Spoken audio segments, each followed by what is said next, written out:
Okay, for this video, so dito natin i-discuss on how to transform perfect square trinomial to a square of a binomial or transforming perfect square trinomial to a square of a binomial. So bago tayo pumunta sa ating proper discussion, so let us first define what is a perfect square trinomial. So a perfect square trinomial is a trinomial that can be expressed as the square of a binomial. So, ibig sabihin, kapag kinunan or kinuha natin yung factors ng ating perfect square trinomial, so the result is the square of a binomial. So, yan yung magiging factor natin. Okay, so let us have a first example. So, the example is the x squared plus 4x plus 4. So, titignan natin kung paano natin makuha yung ating square of a binomial.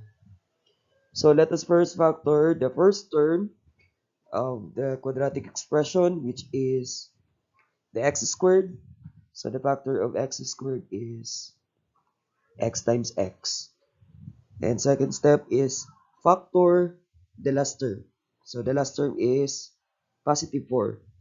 Therefore, the factor is positive 2 times positive 2, and in factoring the last term, so sisiguraduhin natin na kapag inad natin yung ating dalawang factor, yung ating sum is the coefficient of the middle term. So 2 times 2, so positive 4. So correct tayo. Then 2 plus 2, so positive 4. So therefore, the factor is correct.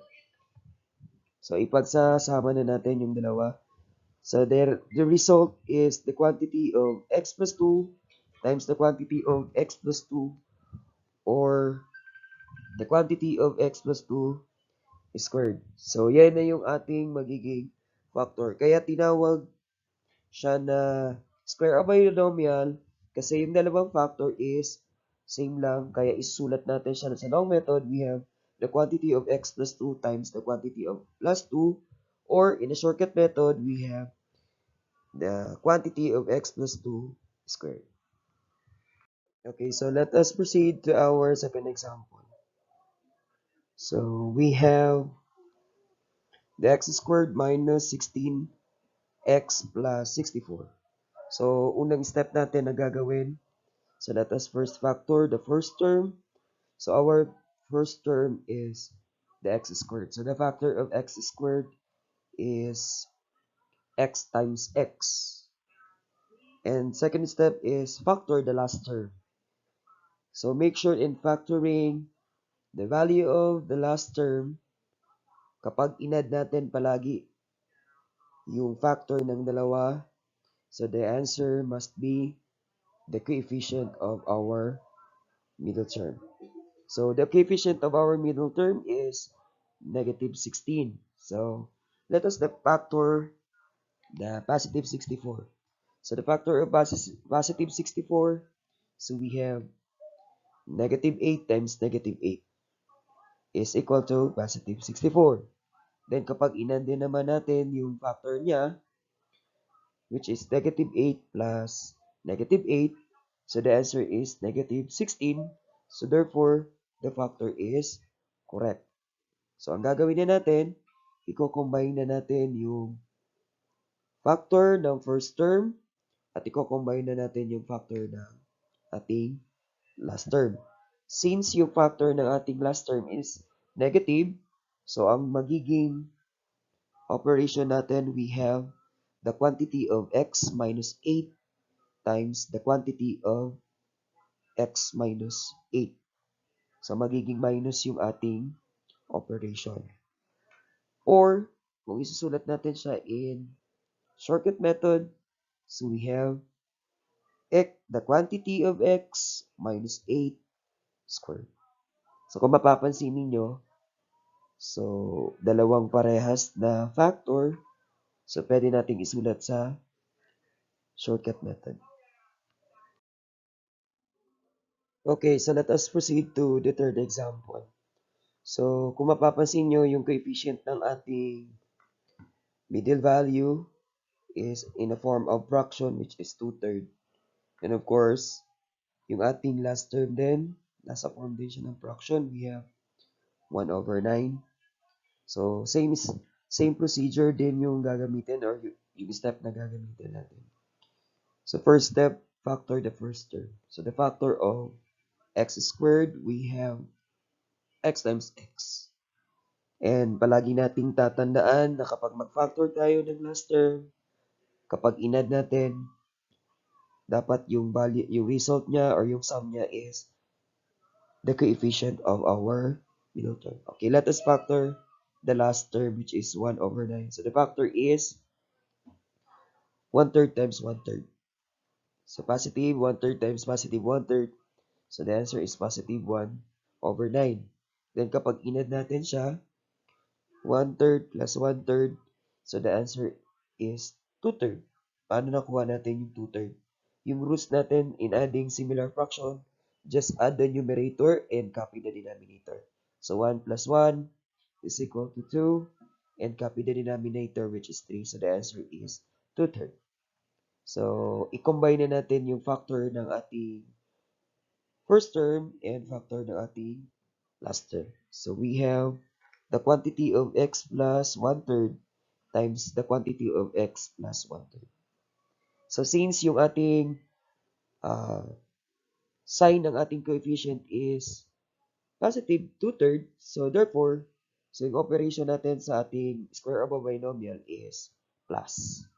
Then kapag isulat natin siya sa shortcut method, we have the quantity of x plus 1/3 squared. So squared lang natin siya.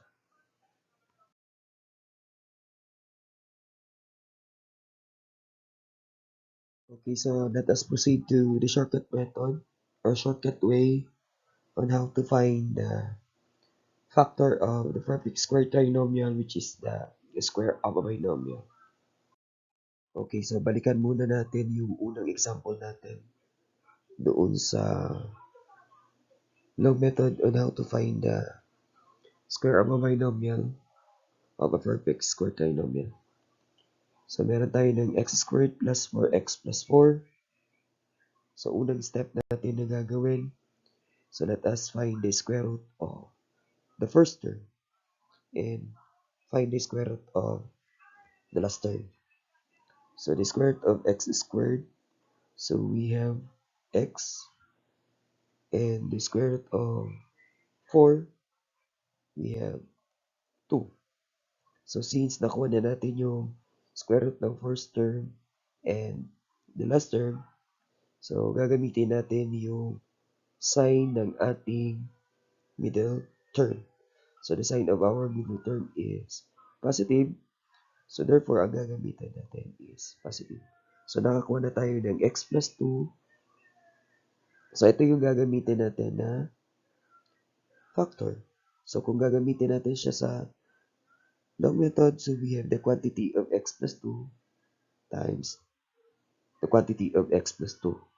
Or kung sa shortcut method, so isusulat lang natin siya na the quantity of x plus 2 squared.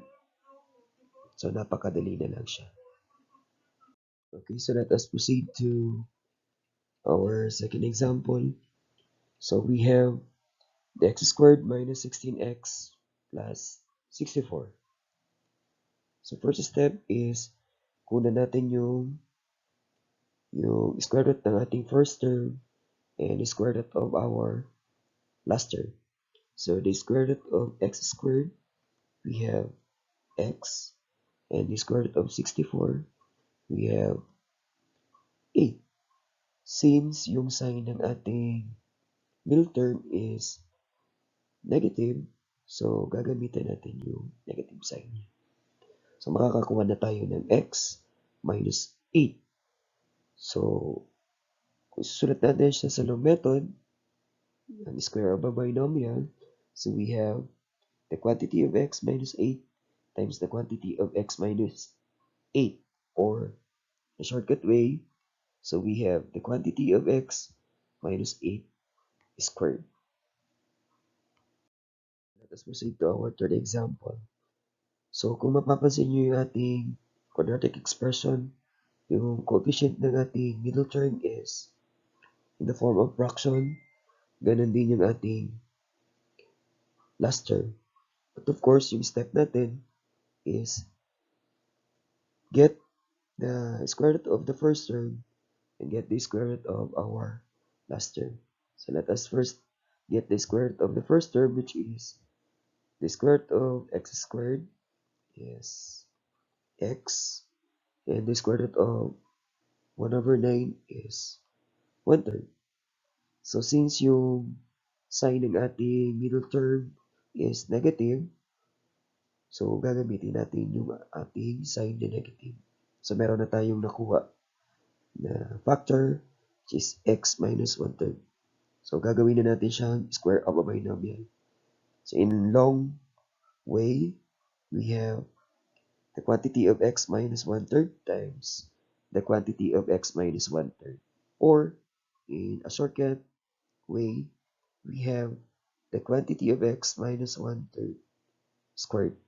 So ginagamit natin yung sign ng ating middle value. So again, thank you for watching my video.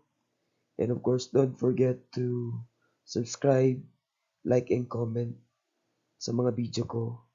So, support my YouTube channel, Sir Rams Math Tinik. Thank you.